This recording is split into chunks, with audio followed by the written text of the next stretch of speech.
Last year was my first year as head coach, and I wanted to have inclusion on the team.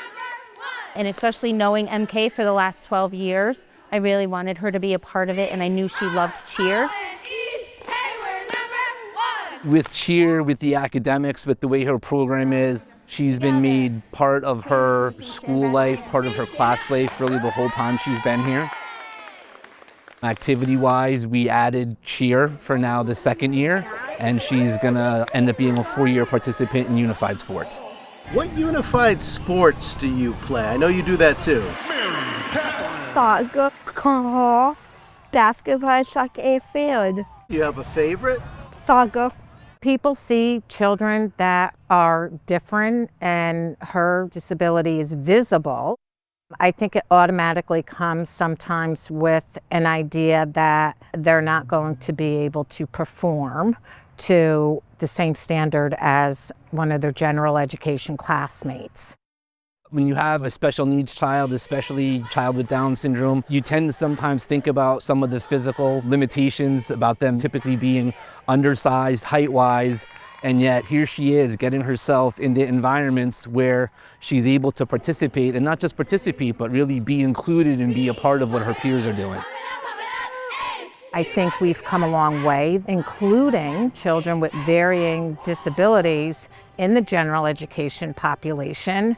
And while it may not be appropriate all day long for them, and that's why we have an individualized educational program, having them have that opportunity helps make them grow all the way around, socially, emotionally, not just academically, and makes them want to reach a higher bar, because they want to be with their typical peers and to a degree like their typical peers. And she loves it. She wants to be a part of everything that she can be a part of.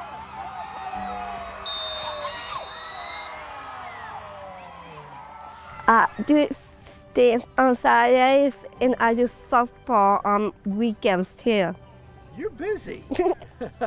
She does have, I always say, every ologist that kind of exists. She has the gastroenterologist because she has celiac. She has a chronic sleep apnea. She has the Hashimoto. So there's a lot of doctor's appointments and stuff that go along with her having the Down syndrome. There are times where she will tire quickly. There are times where she can be a little stubborn, but that kind of comes with the Down syndrome package. She's able to at times express that she's tired and that she's frustrated and kind of give herself a moment and an opportunity to reset. And that too has been part of her maturity, and I think part of her being exposed to her typical peers. She didn't speak. She had no expressive language until she was 7 years old. She had a lot of behavioral issues when she was little, and that was her way of expressing herself.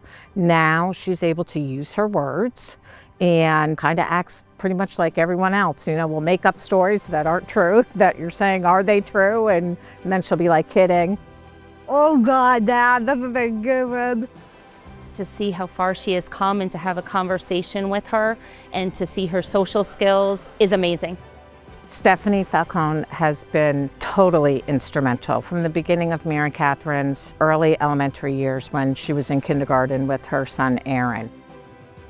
Aaron was always kind of like a protective friend to Mary Kathryn. It's fun because I can cheer for the boys at the games on Friday nights. My favorite part cheering is doing the stuff in the trails.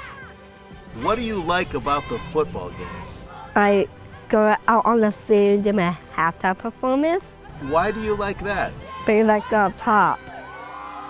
Seeing her growth, being like someone that's been by her side, gives you faith that like anything can happen, because you never really know if like someone will develop like that. It's been great to see.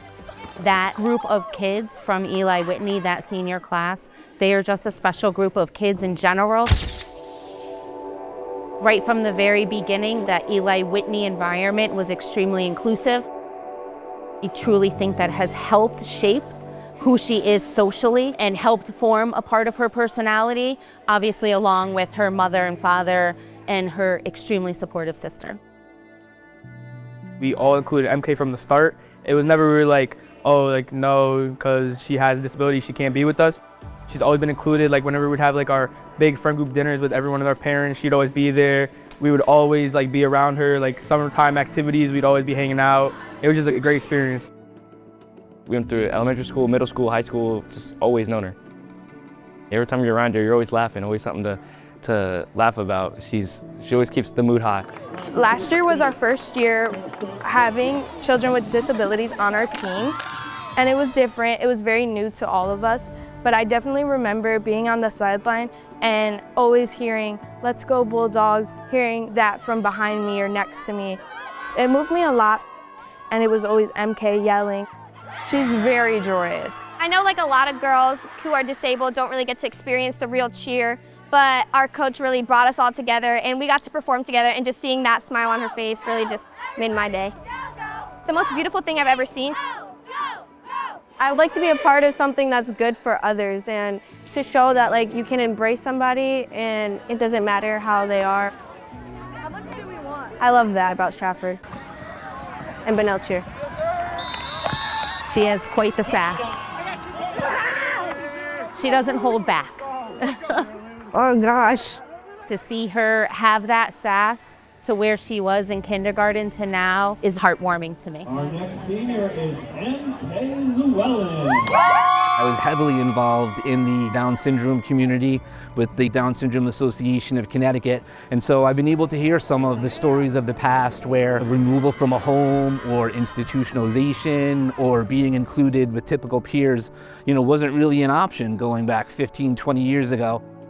People who have older children with Down syndrome, they thank me for my work and my efforts, and I kind of thank them. I say, it's kind of easy for me because you cut down the trees and cut down the weeds. All I kind of have to do now is mow the lawn and do the best that I can raising Mary Kathryn.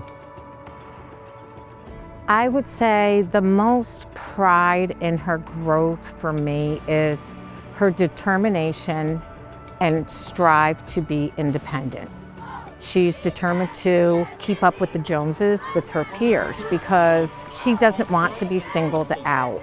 And seeing her go for her highest bar and seek assistance when she knows she needs it is a great sense of pride.